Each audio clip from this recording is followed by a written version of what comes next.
Electrostatics বা স্থির তড়িৎ বিজ্ঞান আজকে এখান থেকে শুরু করব আমরা। প্রথমে ব্যাপারটা দেখে নিই। এখানে নাম দেওয়া আছে স্ট্যাটিক্স বা স্থির তড়িৎ বিজ্ঞান, অর্থাৎ এখান থেকে যা কিছু কনসেপ্ট আমরা শিখব সেটা মূলত স্থির তড়িৎ আধান এর জন্য প্রযোজ্য। প্রথমেই এসে গেল আধান। আধান বা চার্জ জিনিসটা কি? যেমন কোনো বস্তুর ভর একটা ভৌত রাশি আছে, সিমিলারলি কোনো বস্তুর ক্ষেত্রে আধান একটা ভৌত রাশি আছে, এবং এই আধান দু রকমের হয়। একটা হচ্ছে তোমার পজিটিভ আধান বা ধনাত্মক আধান, আরেকটাকে বলা হয় নেগেটিভ বা ঋণাত্মক আধান। দ্বিতীয় কনসেপ্ট যেটা, সেটা হচ্ছে যে আধানের পরিমাণ আমরা কি বলবো, সেটা হলো এরকম। এখানে একটা টার্ম ব্যবহার করা হয়, সেটা হচ্ছে তোমার কোয়ান্টাইজড। কোয়ান্টাইজড মানে আধানের পরিমাণটা একটা নির্দিষ্ট পরিমাণ আছে, সেই নির্দিষ্ট পরিমাণের পূর্ণ সংখ্যার গুণিতক আকারে হয়। অর্থাৎ n এর মান পজিটিভ অর নেগেটিভ ইন্টিজার বা পূর্ণ সংখ্যায় হয়, অর্থাৎ এর কোনো ভগ্নাংশ হয় না। যেমন 1.5 হবে না, 1 হবে, 2 হবে, নেগেটিভ 1 হবে, নেগেটিভ 2 হবে, কিন্তু 0.75 হবে না, ঠিক? আচ্ছা, আর ই হচ্ছে যে একটা নির্দিষ্ট পরিমাণ ক্ষুদ্র আধান, যার গুণিতক আকারে সমস্ত আধানগুলোকে প্রকাশ করব। সেই নির্দিষ্ট আধানের থেকে ক্ষুদ্র আধানের পরিমাণ এখনো পর্যন্ত পাওয়া যায়নি। সেই নির্দিষ্ট আধানের পরিমাণ কত? E is equals to 1.6 into 10 to the power minus 19 coulomb. Coulomb হচ্ছে আধানের একক। এরপরে ইলেকট্রন এবং প্রোটন, যেটা পরমাণুর গঠনের মূল অংশ, তার আধান হচ্ছে যে ইলেকট্রনের আধান যদি হয় সেক্ষেত্রে হবে -1 ইন্টু ই। এই যে দেখো n এর মান কত বসিয়েছি, -1 বসিয়েছি। সিমিলারলি প্রোটনের যদি আধান হয় সেটা আমরা বসাবো +1 ইন্টু ই। এটা হলো আমার আধানের পরিমাণ নির্ণয় করার পদ্ধতি। তৃতীয় কনসেপ্ট,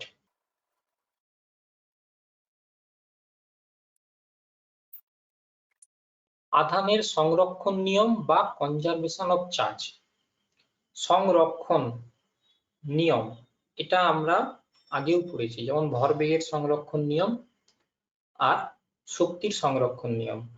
শক্তির সংরক্ষণ নিয়মে কি বলা হয়েছিল, যে শক্তিকে সৃষ্টি বা ধ্বংস করা যায় না, শক্তির এক রূপ থেকে অন্য রূপে রূপান্তর বা শক্তির স্থানান্তর হয়।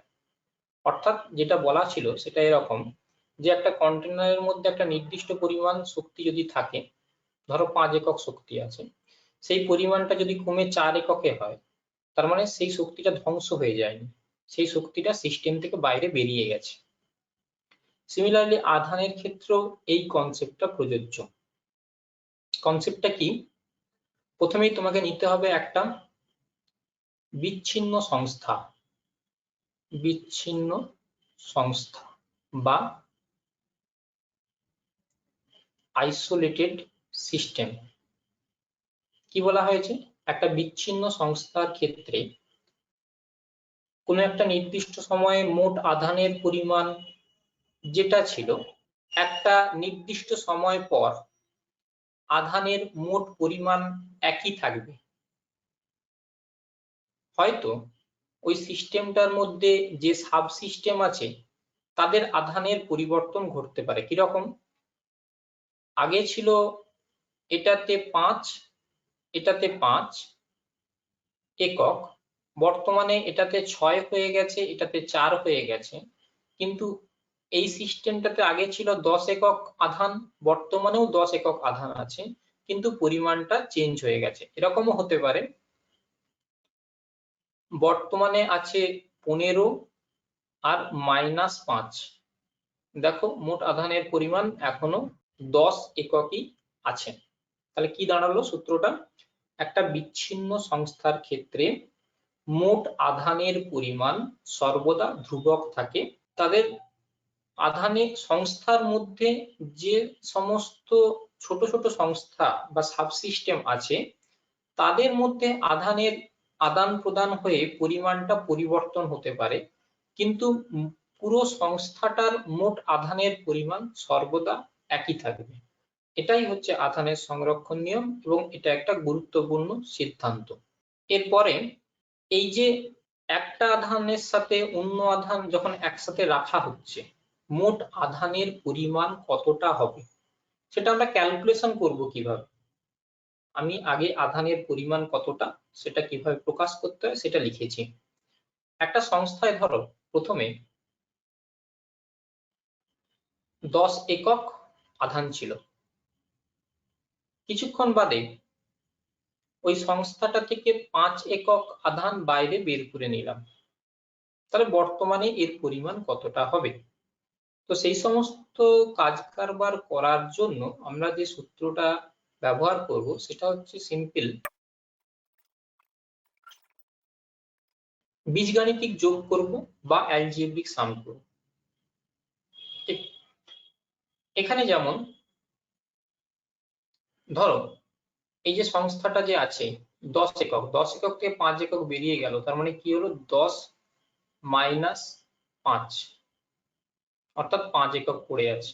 অথবা এরকম করে ভাবতে পারো যে এটা একটা সংস্থা আছে, এই সংস্থাতে প্রথমে 10 একক তোমার আধান আছে, তারপর আবার এই সংস্থার মধ্যে আরো -10 একক আধান দেওয়া হয়েছে, তাই মোট আধানের পরিমাণ কত হবে সংস্থাটাতে?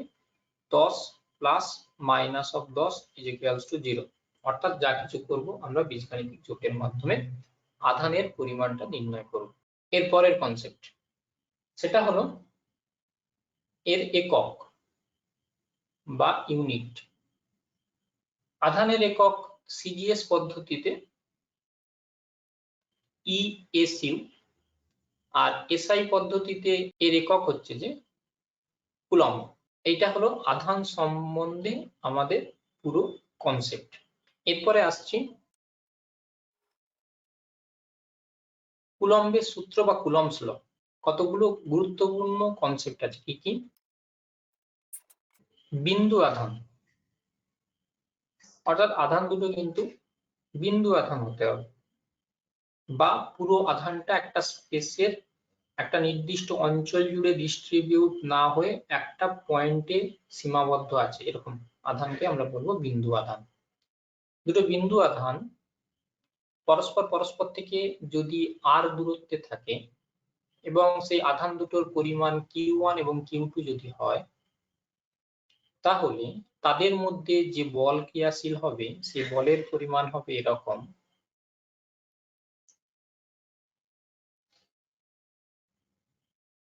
ke q1 q2 by r²। আর এর সঙ্গে ব্যস্তানুপাতিক, অর্থাৎ দূরত্ব যত বাড়বে এই বলের মান কমবে। আমি মড ভ্যালু নিয়ে কাজ করছি কারণ এই বলের মানের কথা বলেছি।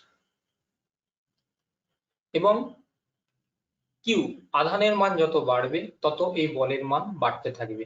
কেইটাকে কি বলি? কেইটা হচ্ছে যে একটা সমানুপাতিক ধ্রুবক। এর মান কত? এর মান হচ্ছে যে তোমার 9 × 10⁹ একক। কেইটাকে এরকম করেও লিখি আমরা, k = 1/4 pi epsilon naught. Epsilon naught কে আমরা বলি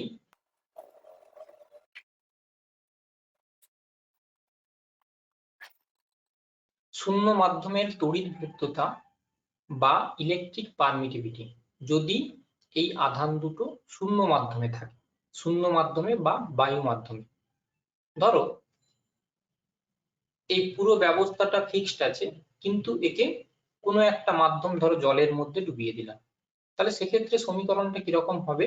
সেটা হবে এরকম, f is equals to 1/4 pi epsilon q1 q2 by r square. এপসাইলনটা কি না মাধ্যমের তড়িৎভেদ্যতা, electric permittivity of that medium. এখানে আরেকটা কনসেপ্ট আমরা নিয়ে নেব, সেটা হচ্ছে epsilon r is equals to epsilon by epsilon naught. এটাকে আমরা বলি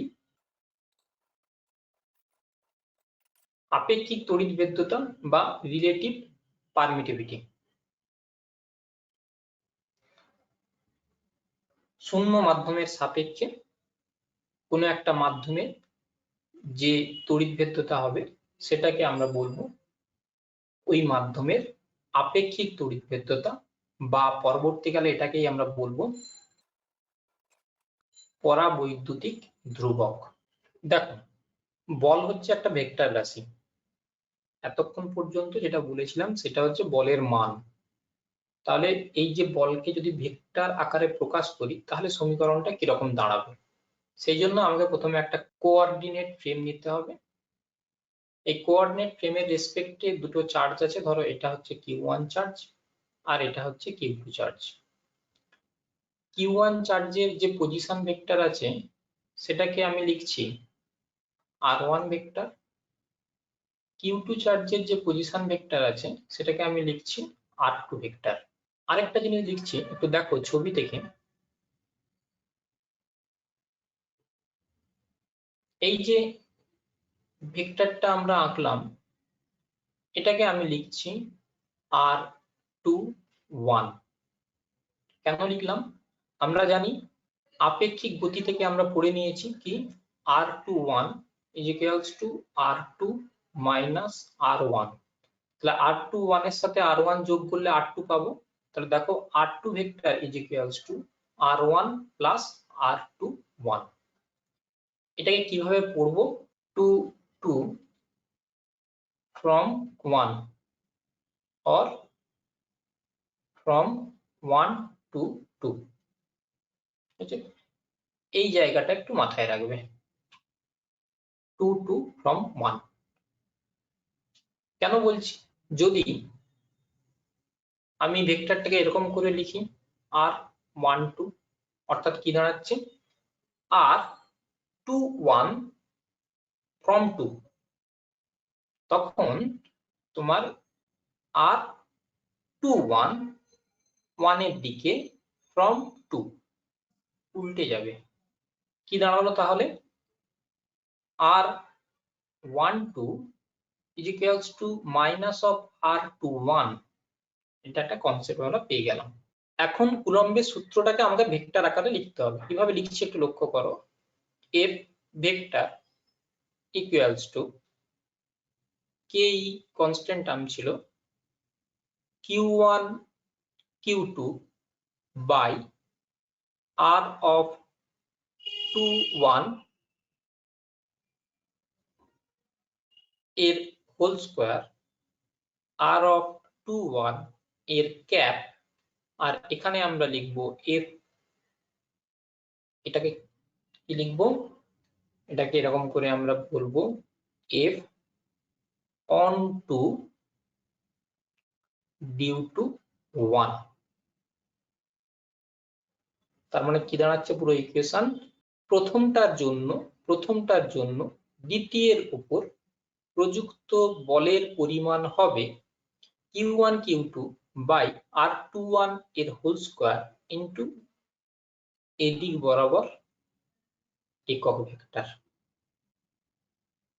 সিমিলারলি নিউটনের তৃতীয় সূত্র অনুসারে q1 যদি q2 এর উপর ক্রিয়া বল প্রয়োগ করে, q2 কি করবে? q1 এর উপর প্রতিক্রিয়া বল প্রয়োগ করবে এবং তার পরিমাণ কত হবে? f of 12 is equals to ke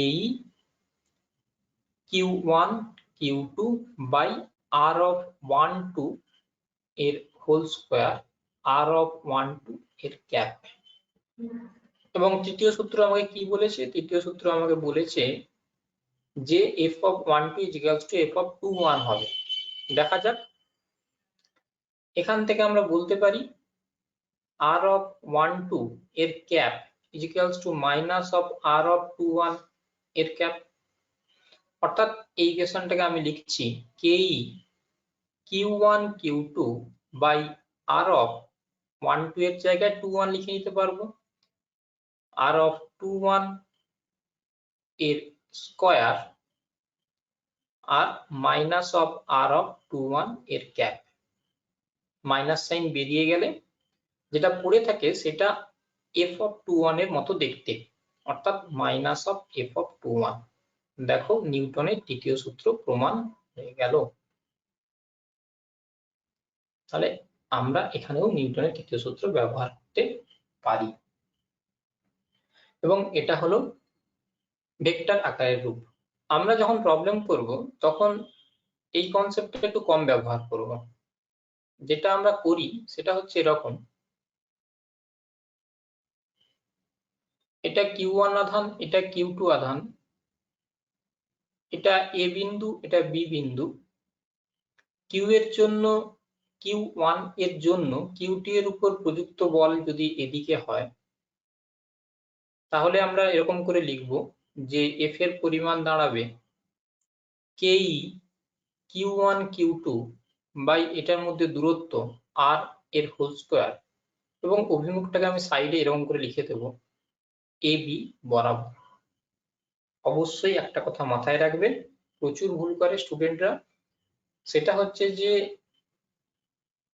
ball vector রাশি, তার মানে এর মানটা করার সাথে সাথে অভিমুখটাও ভেবে নেবে বা পাশে লিখে রাখবে, না হলে ভেক্টর যোগের জায়গায় কেবলমাত্র বীজগাণিতিক যোগ করে নেবে, ফলে তোমার অ্যান্সার ভুল হয়ে যাবে। এটা খুবই ইম্পর্টেন্ট কনসেপ্ট, মাথায় রাখবে। কুলম্বের সূত্র কেবলমাত্র দুটি বিন্দু আধানের ক্ষেত্রে প্রযোজ্য। এখন যদি তোমাকে বলে দেওয়া হয়, ধরো Q1 আধান এখানে আছে, Q2 আধান এখানে আছে, এই দুটো আধানের জন্য তৃতীয় একটা আধান Q3 এর উপর প্রযুক্ত বলের পরিমাণ কত হবে, সেটা কিন্তু কেবলমাত্র কুলম্বের সূত্র ব্যবহার করে আমরা বের করতে পারবো না। কারণ অলরেডি বলাই আছে যে কুলম্বের সূত্র আমরা কেবলমাত্র দুটি বিন্দু আধানের জন্যই ব্যবহার করতে পারবো। তাহলে এখানে আরেকটা নতুন কনসেপ্ট এর সাথে অ্যাড করতে হবে। সেটা কি? সেটা হলো তোমার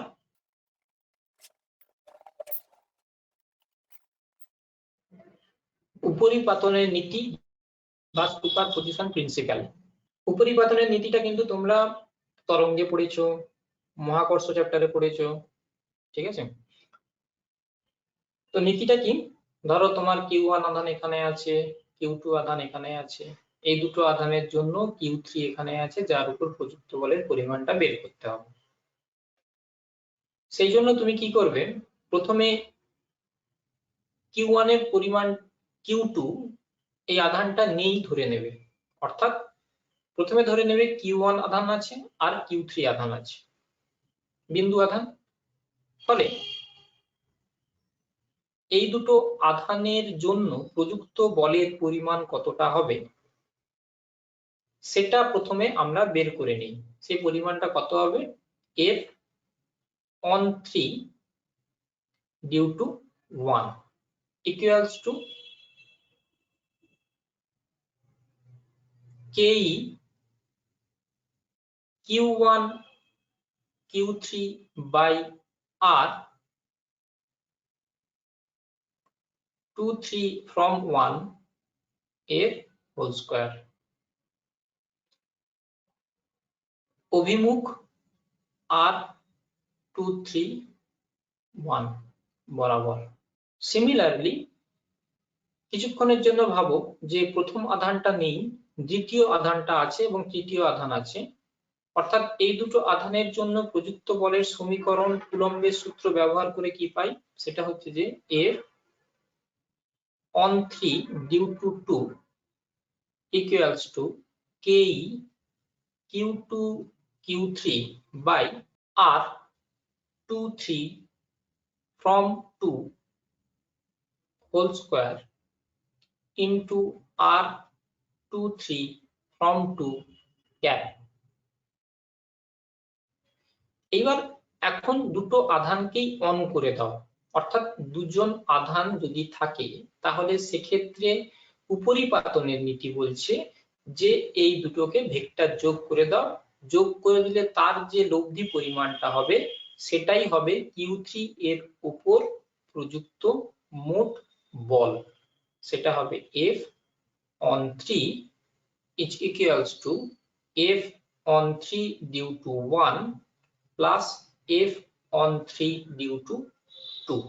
অর্থাৎ উপরিপাতনের নীতি কি বলছে? উপরিপাতনের নীতি বলছে যে আলাদা আলাদা করে ইন্ডিভিজুয়াল আধানের জন্য নির্দিষ্ট আধানটার উপর কি পরিমাণ বল প্রযুক্ত হচ্ছে তার পরিমাণটা বের করো, অবশ্যই ভেক্টর আকারে, তারপর তাকে ভেক্টর যোগ করে নাও, করে নিলে আমি পাবো কি লব্ধি বলের পরিমাণ, যেটাই হবে কোনো একটা নির্দিষ্ট বিন্দুতে কোনো একটা আধানের উপর প্রযুক্ত লব্ধি বলের পরিমাণ অন্যান্য আধানের জন্য। এটাই হলো তোমার উপরিপাতনের নীতি। এই যে উপরিপাতনের নীতি, এটা যদি আমরা ভেক্টর ডায়াগ্রাম এর মাধ্যমে যদি রিপ্রেজেন্ট করি তাহলে কিরকম করে হবে সেটা লক্ষ্য করো। আমরা জানি কি Q1 এর জন্য Q3 এর উপর প্রযুক্ত বল সেটা হবে সংযোগকারী সরলরেখা বরাবর বাইরের দিকে অথবা ভেতরের দিকে, সেটা আকর্ষণ বল কি বিকর্ষণ বল হচ্ছে তার উপর তোমার নির্ভর করে যাচ্ছে।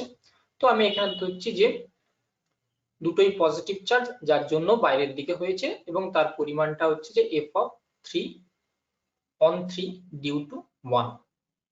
সিমিলারলি 2 এর জন্য 3 এর উপর যে প্রযুক্ত বল হবে সেটা প্রথমে করবে কি 2, 3 সরলরেখা দিয়ে যোগ করে নেবে, এই সরলরেখা বরাবর বাইরের দিকে হয় এবং সেটার পরিমাণ হচ্ছে F on 3 due to 2। তাহলে এই দুটো ভেক্টর আমরা পেয়ে গেছি। এই দুটো ভেক্টরের লব্ধি আমরা করব সামান্তরিকের সূত্র ব্যবহার করতে পারো, ত্রিভুজের সূত্র ব্যবহার করতে পারো, এক্ষেত্রে সামান্তরিকের সূত্র লাগিয়ে এই হচ্ছে আমার লব্ধি ভেক্টর, সেটার পরিমাণ হচ্ছে F of 3। একটা জিনিস মাথায় রাখবে, এই যে কুলম্বের সূত্র, এই কুলম্বের সূত্রে এই যে বলের অভিমুখ সেটা কিন্তু সংযোগকারী সরলরেখা বরাবর হয় বাইরের দিকে না হয় ভেতরের দিকে, যদি দুটো বিন্দু আধান হয়। একমাত্র এই দুটো দিক ছাড়া আর অন্য কোনো দিক হয় না, যদি দুটি বিন্দু আধান হয়। তো এর পরের কনসেপ্ট এবং ইলেকট্রোস্ট্যাটিক চ্যাপ্টারের দুটো কনসেপ্টের একটা মেন কনসেপ্ট, সেটা হলো তোমার তড়িৎ ক্ষেত্র বা ইলেকট্রিক ফিল্ড। তুমি মহাকর্ষ পড়ো, তুমি স্থির তড়িৎ বিজ্ঞান পড়ো বা তুমি চৌম্বক বল পড়ো, সমস্ত ক্ষেত্রে মেন কনসেপ্ট হচ্ছে যে ফিল্ড। যে তিনটে ফান্ডামেন্টাল ফোর্সের কথা বলা হচ্ছে, যেটা আমরা নিউটনিয়ান মেকানিক্সে দেখেছিলাম, সেটা হচ্ছে তোমার গ্র্যাভিটেশনাল ফিল্ড, ইলেকট্রিক ফিল্ড আর ম্যাগনেটিক ফিল্ড বা ফোর্স। এদের কিন্তু একটা বেসিক কনসেপ্ট হচ্ছে যে ফিল্ড, অর্থাৎ এখানে আমরা ফোর্সের কথাটা সরাসরি ব্যবহার করি না, ফোর্সের কথাটার পরিবর্তে আমরা ফিল্ডের কথাটা এখানে রেগুলার ওয়েতে ব্যবহার করব। এবং একটা রিলেশন আছে, যে রিলেশনটা ফোর্সের সঙ্গে ফিল্ডকে কানেকশন করছে, সেই রিলেশনের মাধ্যমে আমরা ফিল্ড থেকে ফোর্সে শিফট করে যাব। কিন্তু এই তিনটে চ্যাপ্টার তোমরা যদি পড়ো তাহলে দেখবে যে এই তিনটে চ্যাপ্টারের সমস্ত বিষয়বস্তু কিন্তু বল বা ফোর্সের ভাষায় কথা না বলে ফিল্ডের ভাষায় কথা বলেছে। সেদিক থেকে লক্ষ্য করলে ফিল্ড হচ্ছে একটা ইম্পর্টেন্ট কনসেপ্ট। এটা হলো প্রথম। দ্বিতীয় কি, এটার একটা ধারণা করতে হবে, সেটাকে আমি বলি গুণগত ধারণা বা কোয়ালিটেটিভ কনসেপ্ট। কনসেপ্টটা কি, ধরো তোমার রুমের যে লাইটটা জ্বলছে তার জন্য তোমার পুরো রুমটা আলোকিত হচ্ছে, যখনই তুমি লাইটটা অফ করে দেবে পুরো রুম অন্ধকার হয়ে যাবে। তো তুমি কি বলতে পারো, যখন লাইটটা অন অবস্থায় ছিল তোমার রুমের পুরো অঞ্চলটা জুড়ে আলো বা তড়িৎচুম্বকীয় তরঙ্গ উপস্থিত ছিল, যখনই লাইটটা অফ করে দিলে সেই জিনিসটা আর নেই। অর্থাৎ স্পেসটা জুড়ে কিছু একটা ভৌত রাশি উপস্থিত ছিল। তড়িতের ভাষায় যদি বলি সেটা হচ্ছে তড়িৎ ক্ষেত্র। কিরকম? যদি স্থানের কোনো একটা জায়গায় তুমি একটা বিন্দু আধানকে রাখো, তাহলে ওই বিন্দু আধানের চারদিকে পুরো স্থানটা জুড়ে একটা ক্ষেত্র বা ফিল্ড থাকে। ফিল্ড মানে ধান ক্ষেত নয়, প্রথম ধারণা এটাই মাথায় আসে। হ্যাঁ, কিছুটা ধান ক্ষেতের সঙ্গে কানেকশন আছে, একটু পরে বলছি। তাহলে ফিল্ড জিনিসটা কি দাঁড়ালো? ফিল্ড জিনিসটা হচ্ছে যখনই স্পেসের মধ্যে কোনো একটা চার্জ থাকবে, সঙ্গে সঙ্গে সেই চার্জটার চারপাশে পুরো অঞ্চলটা, পুরো স্পেস মানে ইনফাইনাইট পর্যন্ত পুরো স্পেস জুড়ে একটা তড়িৎ ক্ষেত্র উপস্থিত থাকবে, সেটা ইনভিজিবল। যখনই কিউ এর মান 0, স্পেস জুড়ে সেই জিনিসটাও আর থাকবে না।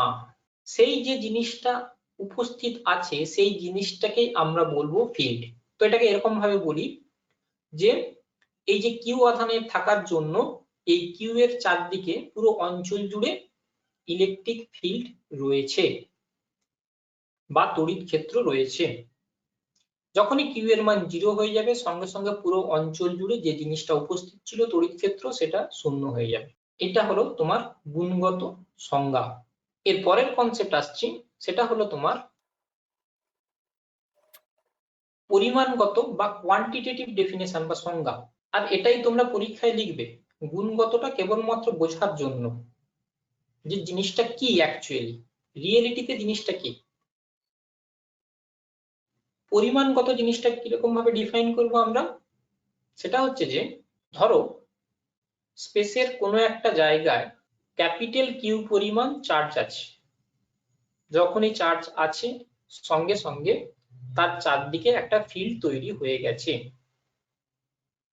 এরপর তুমি করবে কি, ওই আধানটা থেকে আর দূরত্বে একটা স্মল আধান কিউ রাখবে। তার পরিমাণটা হবে 1 বা একক। এই একক আধানের ওপর প্রযুক্ত বলের পরিমাণটা আমরা কুলম্বের সূত্র ব্যবহার করে বের করব। কতটা ছিল? সেটা হচ্ছে K E capital Q into 1 by r square. এটাকে আমি লিখব ই ফর ইলেকট্রিক ফিল্ড। এবং এর একটা অভিমুখ আছে, অভিমুখ কোন দিকে? সংযোগকারী রেখা বরাবর বাইরের দিকে অথবা ভেতরের দিকে। তার মানে এই ডিরেকশনটাও তোমাকে বলতে হবে। এটা যদি ও হয়, এটা যদি পি হয়, ওপি বরাবর। এখানে একটা জিনিস মাথায় রাখবে, ডেফিনেশনটা আরেকবার শোনো ভালো করে, কনসেন্ট্রেশন দিয়ে শুনবে। সেটা হচ্ছে যে ক্ষেত্রের কোনো একটা বিন্দুতে একক আধান আনলে ওই একক আধানের উপর প্রযুক্ত বলের মান ক্ষেত্র প্রাবল্যের মানের সঙ্গে সমান এবং প্রযুক্ত বলের অভিমুখ ক্ষেত্র প্রাবল্যের অভিমুখের সঙ্গে সমান। যেটা আমি বলতে চাচ্ছি সেটা হলো ক্ষেত্র প্রাবল্য এবং বল দুটো আলাদা রাশি। আমি কি বললাম? বলের মান ক্ষেত্র প্রাবল্যের মানের সঙ্গে সমান, বলের অভিমুখ ক্ষেত্র প্রাবল্যের অভিমুখের সঙ্গে সমান। আমি বলিনি বলটাই হলো ক্ষেত্র প্রাবল্য। ঠিক আছে, তার ডেফিনেশনটা আমার কি দাঁড়ালো? স্থানের যে কোনো জায়গায়, যে জায়গায় আমি ক্ষেত্র প্রাবল্য বের করতে চাচ্ছি, সেই জায়গায় যদি একক আধান রাখা হয়, সেই একক ধনাত্মক আধানের উপর প্রযুক্ত বলের মান হবে ক্ষেত্র প্রাবল্যের মানের সঙ্গে সমান এবং প্রযুক্ত বলের অভিমুখ হবে ক্ষেত্র প্রাবল্যের অভিমুখের সঙ্গে সমান। এখন যদি এই বিন্দুতে আমি একক আধানের পরিবর্তে কিউ আধান রাখি, তাহলে কিউ আধানের উপর প্রযুক্ত বল কতটা হবে? F equals to KE Q by R square। কোন দিক বরাবর? ওপি বরাবর। এটা আমরা কুলম্বের সূত্র থেকে পেয়েছি। এরপর লক্ষ্য করো KE Q by R square এই টার্মটা এটার সঙ্গে সমান, অর্থাৎ KE Q by R square এর জায়গায় আমি কি লিখবো? E। Q F. যদি ভেক্টর আকারে লিখি F is equals to Q into E. এটা হলো ক্ষেত্র প্রাবল্য সম্পর্কিত প্রথমের সূত্র, আর এটা হলো দ্বিতীয় সূত্র। এই সূত্রটা কি ইন্ডিকেট করছে? ক্ষেত্র এবং বল এর মধ্যে সম্পর্ক। যেমন মেকানিক্সে তোমরা একটা সমীকরণ পেয়েছিলে, ভরবেগ পি সমান এম ইন্টু ভি। এখানে দেখো বেগ একটা ভৌত রাশি, ভরবেগ আলাদা ভৌত রাশি। ভরবেগ এবং বেগ দুটো একই ভৌত রাশি নয়। এই সমীকরণটা ভরবেগ এবং বেগের মধ্যে সম্পর্ক দেখাচ্ছে। এখানে দেখো এম নামক একটা ভৌত রাশি, যেটা স্কেলার রাশি, সেটা দিয়ে গুণ করতে নতুন একটা রাশি জন্ম নিয়েছে। এখানেও একই জিনিস, কিউ নামক একটা স্কেলার ভৌত রাশিকে ই এর সঙ্গে গুণ করতে নতুন একটা ভৌত রাশি জন্ম নিয়েছে, সেটা হচ্ছে বল বা ফোর্স। ক্ষেত্র প্রাবল্যের উপরও উপরিপাতনের নীতি যে সূত্রটা আছে, সেই সূত্রটা আমরা ব্যবহার করতে পারি। কিরকম? ধরো Q1 বিন্দু আধান আছে, Q2 বিন্দু আধান আছে। তো এই দুটো বিন্দু আধানের জন্য কোনো একটা বিন্দুতে ক্ষেত্র প্রাবল্য কি হবে সেটা আমরা কিভাবে করব? সেটা হলো Q1 এর জন্য ওই বিন্দুতে ক্ষেত্র প্রাবল্যের অভিমুখ কত হবে যখন অন্যান্য আধান কেউ নেই, তার পরিমাণটা হবে E1 ভেক্টর।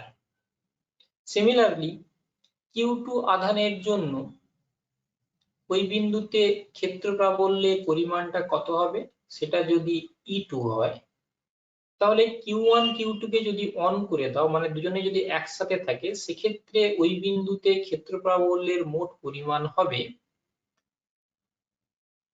প্রাথমিক পরিমাণ দুটোর ভেক্টর যোগফল। এই প্রসঙ্গে একটা কথা বলবো, সেটা হচ্ছে যে